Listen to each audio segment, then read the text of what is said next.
on you, then ultimately he's gonna destroy you, man.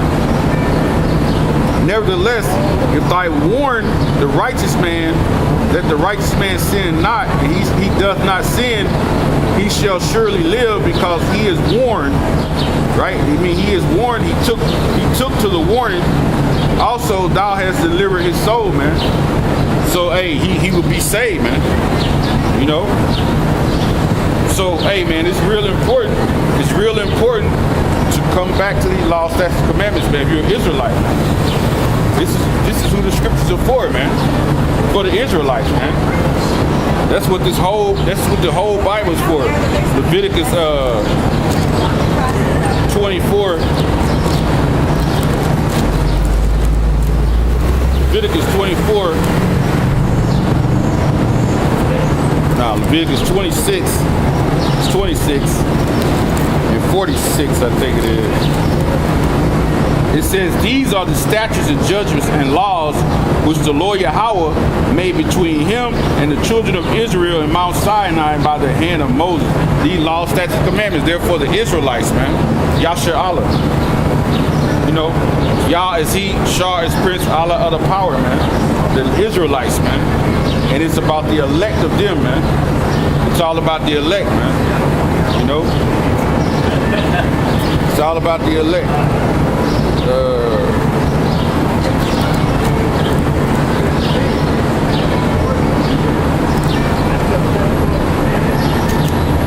Yeah, it's all about the elect.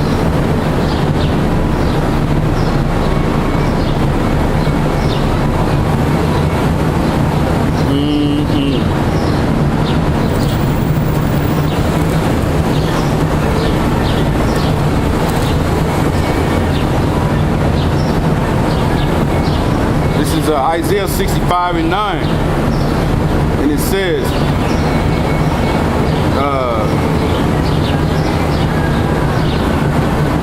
Isaiah 65 and 9, and I will bring forth a seed out of Jacob and out of Judah, an inheritance of my mountains, and mine elect shall inherit it, and my servants shall dwell there. Right? They mean the elect, meaning what? Out of that seed is going to be Yahweh Shai. And he's going to inherit the kingdom. The Lord is going to give him the kingdom of heaven. And we are co-heirs with him, man. So we're going to inherit the kingdom too. Because we're co-heirs with Yahweh Shai. That's in Romans.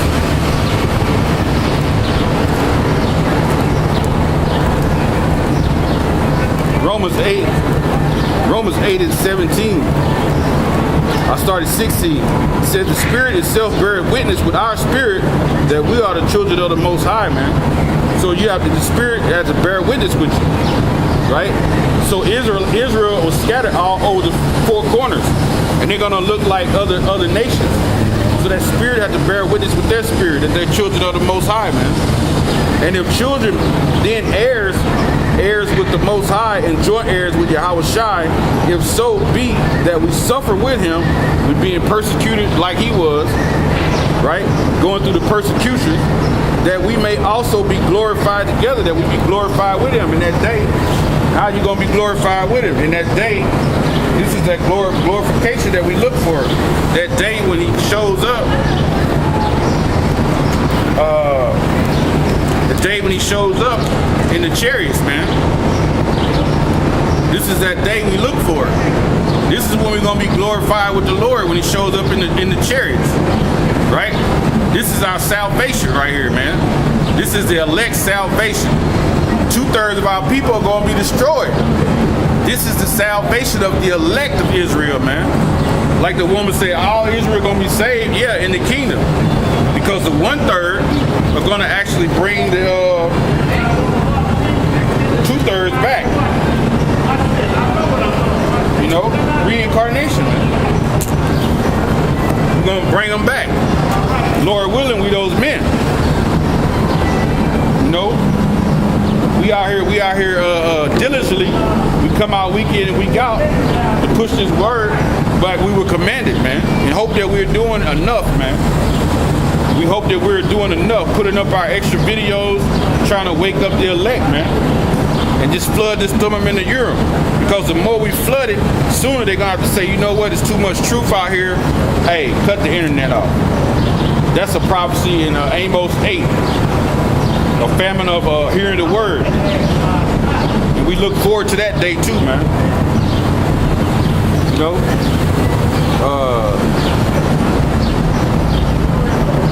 Yeah, man, so we looking forward to that day, this salvation that's coming through the chariots, man. That's our salvation. Our big brother, the Lord, when he come back, man. He's coming on these ships, man. You know? Let's see here.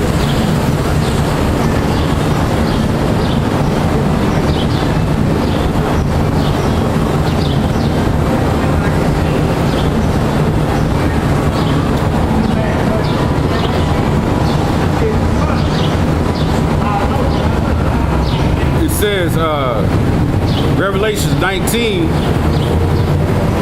and 11. And I saw heaven open, and behold, a white horse, and he that sat upon was called Faithful and True, and in righteousness he doth judge and make war. This is Yahweh Shai, man. He's the one that's set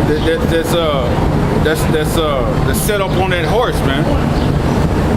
And horses, chariots, the horse is symbolism of chariots, and vice versa. The chariots are the horses, man, known as horses. So the Lord is going to be on that big fathership, man. It says it's called Faithful and True, right? He's faithful and true, you know? And he's righteous. He does judge and make war. So he coming back to judge and make war with who? You nations, man. You Edomites and you other nations, and 2/3 of our own people.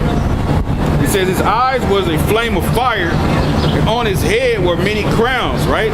Because when he comes to take down these nations, he's going to take down their power, right? He's going to take them down from their power, man. Take their rulership away from them, man. That's why I say he's going to wear many crowns. And he had a name written that no man knew but himself, right? And when you go into that word himself, it means the same. Right? We are in the same spirit and mind as Yahweh Bashem Yahweh Shai, so we know that name. That name is just refreshed, man. We always knew that name. Coming into captivity, it was beat out of us, man. Now it's being refreshed back to us. The name of the Heavenly Father and His Son. The law, statutes, and commandments are being brought back to us, man. Being brought back to our remembrance, man. You know, because we once knew it. Jude, man. It says he was clothed with a vesture dipped in blood, and his name was the word of the Most High, Yahweh. It says, and his armies which were in heaven followed him with white horses clothed with fine linen, white and clean. And these armies are who? These armies are the angels, man. The Lord is going to come with a band of angels, man. You know, it says, verse 15, it says, and out of his mouth goeth a sharp sword, that with it he shall smite the nations, and he shall rule them with a rod of iron. Right? He said he's going to rule them with a rod of iron, man. This is promised to him by the Heavenly Father, man. It says that he treaded the winepress with the fiercest wrath of the Almighty Yahweh, man. So he's going to let them rule him with a rod of iron. This was a prophecy. This was a prophecy all the way back in Psalms, man. This was a prophecy in Psalms, the 2nd chapter. It says,